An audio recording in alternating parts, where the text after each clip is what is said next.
Hello friends, welcome to Ravi seasonal. இன்னைக்கு வீடியோவில் நம்ம என்ன பார்க்க போகிறோம்னா, பிக் பாஸில் பார்த்தீங்கன்னா சௌந்தர்யா செய்தி வாசித்ததுக்கு அப்புறம், அதாவது ஒவ்வொரு கண்டஸ்டன்ஸ் பற்றியும் அவங்க ஒரு டீட்டெயில் கொடுத்து செய்தி மாதிரி டாஸ்க் கொடுத்துருந்தாங்க. அதை சொல்லிட்டு இருந்தாங்க. இதுக்கப்புறம் பார்த்தீங்கன்னா ஒரு வாக்குவாதம் மாதிரி கிரியேட் ஆயிருக்கு. என்ன அப்படின்னா, ஜெஃப்ரியை பற்றி என்ன சொன்னாங்கன்னா, கோவா கேங்கில் இருந்தார். அவர் அந்த கேங் டீமில் இருந்தார். இப்போ பார்த்தீங்கன்னா சேதுபதி சார் சொன்னதுக்கப்புறம் அந்த கேங்லேருந்து வெளியே வந்துட்டார்.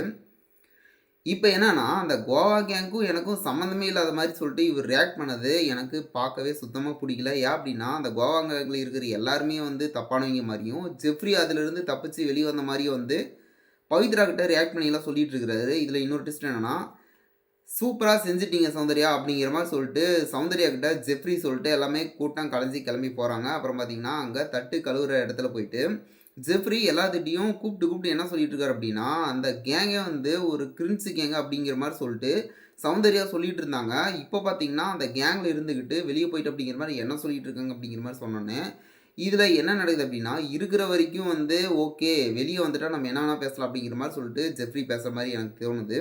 இன்னொன்று என்னென்னா, பக்கத்தில் நின்றுட்டு இருக்கிற ரயான் ஆக்சுவலாக அவர் கோவா கேங்கில் இன்னமும் இருக்கார். ஸோ அதை கேட்டுட்டு போயிட்டு இவங்க என்ன பண்ணுறாரு அப்படின்னா, சௌந்தர்யா, ஜாக்லின் இவங்ககிட்ட டிஸ்கஸ் பண்ணுற மாதிரி சொல்லிட்டு இருக்காங்க. என்ன அப்படின்னா, ஜெஃப்ரி எல்லார்த்திட்டையும் போயிட்டு கூப்பிட்டு கோவா கேங் பற்றி சொல்லிட்டு இருக்க மாதிரி காமிச்சிட்டு இருக்காங்க அப்படின்னு சொன்னோன்னே, இவங்க சௌந்தர்யா என்ன ஆச்சு அப்படிங்கிற மாதிரி சொல்லிட்டு, நீ எதாவது சொன்னியா அப்படிங்கிற மாதிரி சொல்லிட்டு ரயான் சௌந்தர்யாட்ட கேட்டதுக்கு சௌந்தர்யா என்ன சொல்கிறாங்கன்னா, நம்ம இப்போ வெளியிருந்து பார்த்தா என்னடா கேங் அப்படி கிரின்ஸாக இருக்குது அப்படிங்கிற மாதிரி சொல்லிட்டு தோணல, நம்ம உள்ளே போய் பார்த்தா தானே அது எப்படிங்கிற மாதிரி தெரியும் அப்படிங்கிற மாதிரி சொல்லிட்டு இவங்க நார்மலாக தான் சொல்லிட்டு இருக்க மாதிரி காமிச்சிருக்காங்க.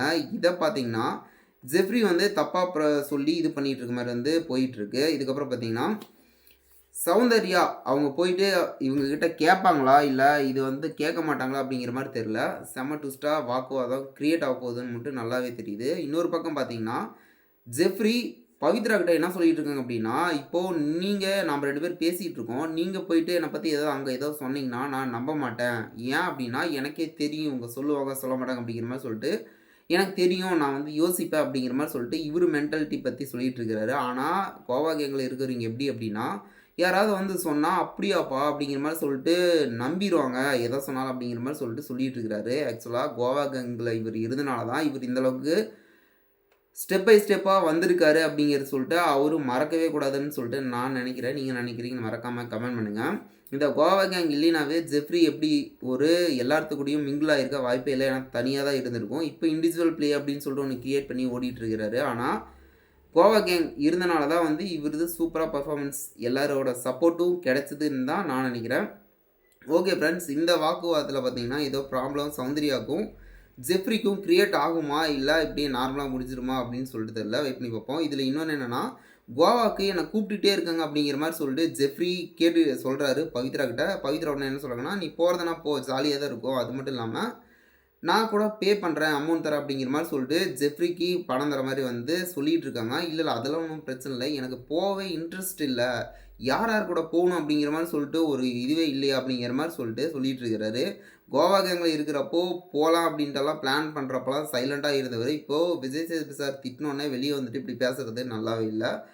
நீங்கள் என்ன நினைக்கிறீங்கன்னு கமெண்ட் பண்ணுங்கள். இது போல் அப்டேட் வேணுன்னா மறக்காமல் சப்ஸ்கிரைப் பண்ணுங்கள் ஃப்ரெண்ட்ஸ். இந்த வீடியோ பிடிச்சதா லைக் பண்ணுங்கள். ஓகே ஃப்ரெண்ட்ஸ், நெக்ஸ்ட் வீடியோவில் பார்க்கலாம். ஜெஃப்ரி சௌந்தர்யா இதை பற்றி டிஸ்கஷன் பற்றி நீங்கள் என்ன நினைக்கிறீங்கன்னா மறக்காமல் கமெண்ட் பண்ணுங்கள். ஓகே ஃப்ரெண்ட்ஸ், தேங்க்யூ, பாய்.